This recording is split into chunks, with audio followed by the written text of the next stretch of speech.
We're talking to Mr. James Settles, the founder and the executive director of Ephesus House.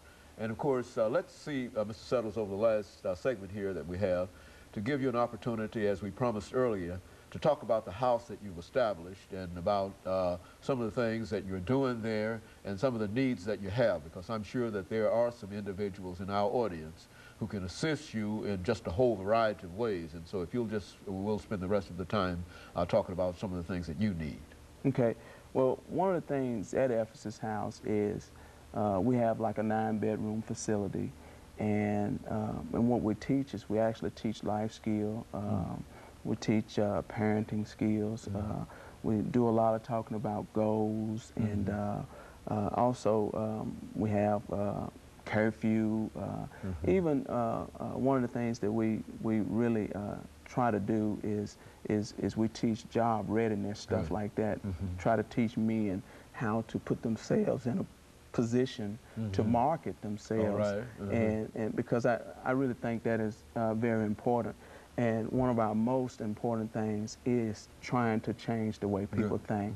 Because see, one of the things that as I shared with you earlier, I think more than anything, it was my thinking that was messed up. Anytime you feel like it's somebody else's problem, or I'm not going to work for white folks for minimum wage, but I go to prison and work over 8 years for 50 cents an hour. See, my thinking, and that don't mean that I'm such a bad person, but my thinking just needs to be adjusted. So, so we try to work with the way that our men think, and we work with that whole piece about being responsible. We also charge the men a $100 program fee, because one of the things about this life is we got to build men up to be responsible. And we try to put a man in a situation where there's no way out but to be responsible. Now, when we go to talking about some of the needs that we have, we've been actually incorporated over 2 years. We still haven't gotten a grant. And most of the people we are serving are people that are from the state, or people that are homeless. But, you know, we still haven't received any funding. Any kind of assistance from the state that ought to be concerned about some of the activities that you're involved in.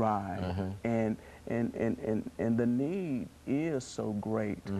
One of the things that, you know, we have lined up is, you know, like after 30 days, a man can work his way into getting them a vehicle where he got to show proof of license and proof of insurance. All of that is about trying to train and help a human being to be the best he can be.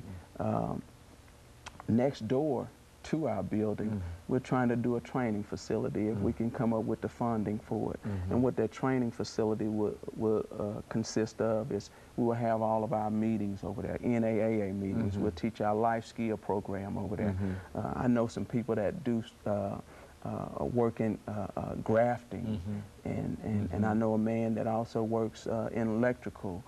And so what we would like to do is turn that into like a 13 or 14-week course in order to help people train these young people. Because see, if you train, not only do you want to change the way people think, but some of these men have children, and so we want to actually train and teach men how to be a good father, how to be a good brother, how to be a good son, you know, because all of this stuff has to be actually properly taught. We act as if, you know, people pop out and supposed to know these things, but they're you're saying that it's a real problem in terms of the knowledge that many individuals who fall into those categories have in reference to themselves, their thoughts, and is that what definitely, because see, you catch a guy, he come from home from a dysfunctional background, then he go to prison to another dysfunctional background, and then what you do is you send him back to a situation that's supposed to be his rehabilitation. He's out. No, the word I'm looking for is actually his support system. Well, his support system is faulty, and we're trusting God right now that we'll be able to do a pilot program where we can kind of change guys around to keep them out of their comfort zone. Because see, a lot of times, even for my parents, if I had went back to Memphis, you know, my parents, they probably would have threw me a party, you know, and just wanted to have a good time with me, which here I am. I've been sober almost 10 years before I've been back, and then I go back and start drinking. You're getting right back in the same cycle. Thing. Which I can't call them bad people. They just, that's the only, they trying to show me some love, and that's just the only way they know how to show love. So we can't say that they are bad people. That's just the only way they know how to show love. So if we could get people to partner up with us with the vision that we have, we know that not only can we help with the recidivism rate, you know, because I'm thinking now it's something like right at 50 or 60 people, I mean 60% of people pretty much return back. Well, we got a success rate of 8% of people that have actually came through and just stayed for 90 days. You know, our program is actually a 90-day program.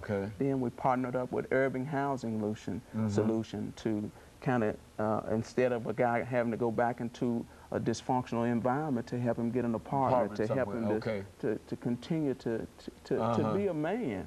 You know, and the tragedy about what we call our support system, sending a man back home, is a lot of times our families can be faulty, but they don't mean no harm. They just don't know. So if we could come up with that program, like I say, this pilot program, I mean, all covering the whole Western Tennessee, for instance, then we can take people and put them in different spots and train them how to be responsible and trust God, you know, for the rest of their growth. Because I really believe that a lot of people just don't know how to be responsible and how to, and just because a person is from 20 to 40, don't mean that he know how to be a man.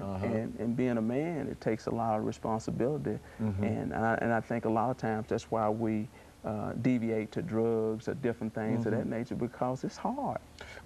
Well, speaking of grants, and I'd like to pursue this, do you think it would be cost effective if the state of Tennessee were to assist organizations like your organization and others? I've heard others raise the same point, that they don't feel that they're getting the kind of financial and resource support for what they are trying to do, when if they are successful in doing what they're doing, it would be a dramatic decrease in the amount of money that we have to spend for the prisons and billboard prisons and et cetera, et cetera. Is that a correct statement? Do you think that that's a fair statement? I think it is. Why I think it is because what happens is when a guy does not return back, you got a more healthier human being. You got a man that if he got children, he gonna be a better father to his children. And one of the things why I'm so stuck on getting the man right is if you get the man, if you can get him right, you not only got him, but you got everything that he come in contact with,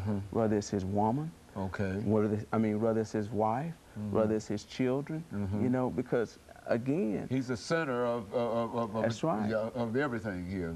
That where the way he goes, everything else can follow the way he goes. Yeah. But see, and even in the midst of it, you know, I think the key is you got to have the type of program that's got the proper structure. You know, like when I say the proper structure, I just don't believe that a person can live this life without some kind of spiritual guidance. I just don't believe it. Now, I'm not trying to tell a person to be Buddha or Jesus, or, but you have to have something. Recognize that there's a God, and that's greater than you. And this have to be a standard, because without a standard, I mean, you just do anything. And I really believe that early on in my life there was a big gap there, because I never will forget, right before I went to prison, I found myself sitting there on top of my car, got the car I want, got the lady friend, got the money, got the dope, but it's still something missing. You know, got all the stuff that I thought, the utopia that I thought was going to make me the big man on campus, but you know, yet I'm still empty. So, you know, it took coming into a personal relationship with Jesus, Okay. that's when NA and AA made sense.